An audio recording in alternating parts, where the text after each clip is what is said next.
कहाँ से ये ज्ञान मिलता है कि आयुर्वेद एग्जिस्ट करता है? महर्षि चरक ऋषि चरक संहिता हाँ। पहला अध्याय दीर्घम जीवित नाम है। तो ये चरक ने लिखा था?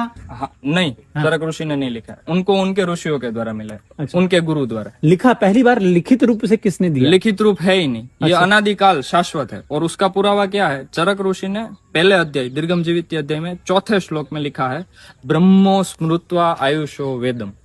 ब्रह्मा जी को आयुष वेद, आयुष माने आयु, आयु के बारे में जो वेद है वो आयुर्वेद, ब्रह्मा जी स्मृत्वा, उनको स्मृति हुई। तो स्मृति कब होती है? जब कोई चीज पहले से होती है। तो इसीलिए आयुर्वेद शाश्वत है। ये श्लोक की पहली कड़ी से प्रूव होता है कि ब्रह्मा जी स्वयं जो आदि अनादि काल से जो देव है, जो भगवान स्वरूप है, उनको भी आयुर्वेद की स्मृति हुई। क्यों? क्योंकि पृथ्वी लोक पे रोग बढ़ने लगे थे। तो आयुर्वेद अनादि होगा तभी तो वो याद करेंगे। और फिर उन्होंने दक्ष प्रजापति को यह ज्ञान दिया। दक्ष प्रजापति ने अश्विनी कुमार ने इंद्रदेव स्वर्ग लोक से धरती लोक पे